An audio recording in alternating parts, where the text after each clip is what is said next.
is John 4:23. But the hour coming and now is when the true worshippers shall worship the Father in spirit and in truth. So those are the matter of fact, you keep reading. For the Father seeketh such to worship him.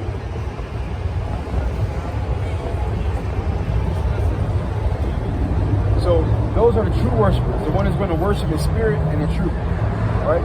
Which goes back to what? Love, right? Which goes back to treating people how you want the Father to treat you. That's what it all boils down to. That's what it all boils down to. People are like, you know what? This guy did this bad thing to me, so I'm going to do this bad thing to him. Well, we've done so many bad things to the Lord. We've sinned, right? Do you want the Lord to take vengeance on that? I don't think so. I don't think so. That's not what you want. You're going to ask the Lord for forgiveness, right? So why would you ask the Lord for forgiveness if you're not willing to forgive another person? He's not going to hear that. Matter of fact, Ecclesiastes 28:2, it says, the word forgive, is that what bothers people? Forgiveness is supposed to just mean like, I'm sorry for the wrong I've done to you. Like, I take it back and I'll make it better. That's what it's supposed to mean. It's not supposed to mean,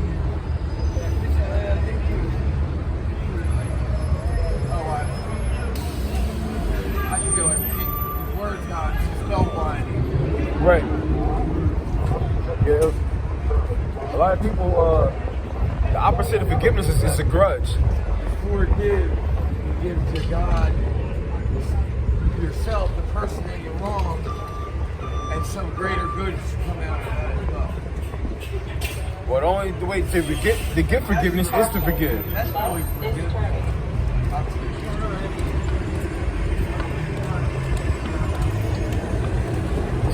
Sirach 28:2, forgive thy neighbor the hurt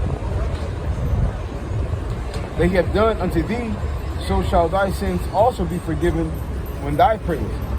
So the only way to be forgiven by God is to forgive people the bad things they've done to you, right?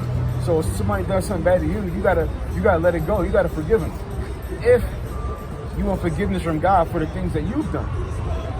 Now, if you're not willing to forgive people, God is not going to forgive you. It says that simple. It says, because a lot of people say, you know what, I'm going to serve God, right? I'm here to worship God, right? But yet they don't forgive people, right? Not knowing you can't serve God without forgiving people. You can't serve God without doing good to people. They go hand in hand, right? That's how you be good to God, when you're good to people. It says, one man beareth hatred against another, and does he seek pardon from the Lord? And that's a rhetorical question, right? How can a man seek forgiveness from the Lord, yet he got a grudge against another person? You can't do it. It can't be done. The Lord is not trying to hear that. That's not going to be respected. It says, he showeth no mercy to a man which is like himself, and does he seek forgiveness of his own sin? Right? Again, another rhetorical question. Are you trying to get forgiveness when you don't forgive the same person that's standing in front of you, a person who can make mistakes just like you? Right? And forgiveness does not mean, forgiveness does not mean you can't set things up to prevent what happened, right? Again, it's a little tricky, right? It's a little tricky. It says, if he that is but flesh nourish hatred, who will entreat for pardon of his sins, right? So if you got hatred built up for somebody else, don't even think about getting forgiveness. You're not going to get it, right? You're not going to get it. How you think you're going to get forgiveness when you got hatred for somebody else? That's things that somebody else did to you that you're not willing to let go. You're not going to look past it, right? You're going to hold on to it. Well, you're not going to get forgiveness then, right?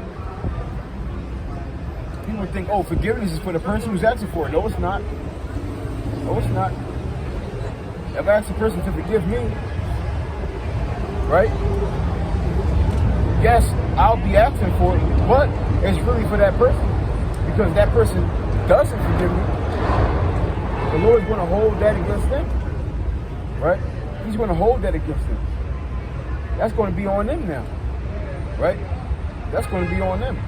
If you hold any kind of grudge, it's on you, right? You got to answer to that. And it ain't no excuse. Ain't no excuse. He's not trying to hear no excuse for that.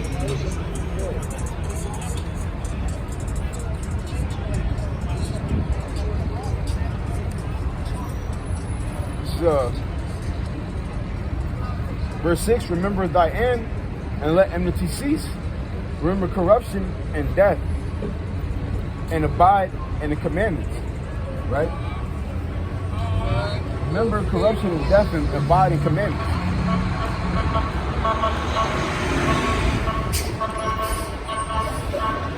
Matter of fact, I'm going to go back up for a second. Ecclesiastes 28. Matter of fact, yeah, I'm going to stay on that. 6, remember thy end and let enmity cease. Remember corruption and death and abide in the commandments. Remember the commandment and bear no malice to thy neighbor. So that's the specific commandment it's talking about. No malice, right? To thy neighbor. It says, remember the covenant of the highest and wink at ignorance. So that's the commandment that we're supposed to, that number one commandment we're supposed to keep, right? Not hold grudges. Let things go. Right? That's the number one commandment we got to keep. That's number one. Right? Because what did the Lord say? The top thing we're supposed to do is what? Honor the Most High with all our heart and with all our soul.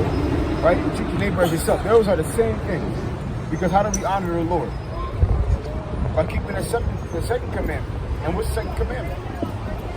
Love thy neighbor as thyself. When you do that, you keep the first one. You cannot keep the first one without the second one. You keep the second one, you keeping the first one. That's why Yahweh Shai said, if you love, you completed everything. Right? You completed everything. You're doing what you're supposed to be doing. Go back over here.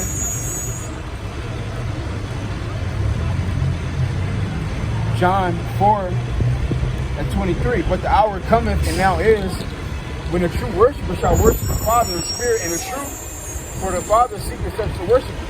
So the Most High God, He's only looking for the people who are going to be in the spirit of love. Those are the ones who He's looking for. He don't care. He's not impressed by you keeping the Sabbath, right?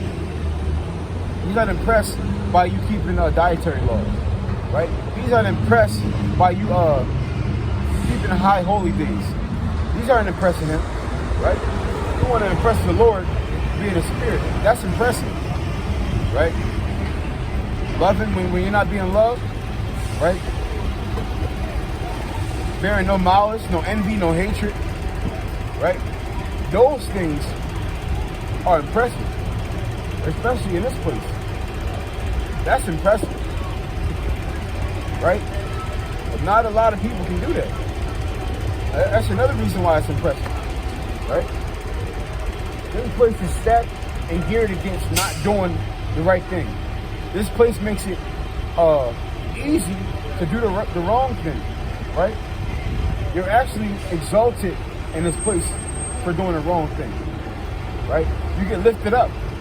When you want to do the right thing, you get put down here, right? That's another reason why, again, it's impressive.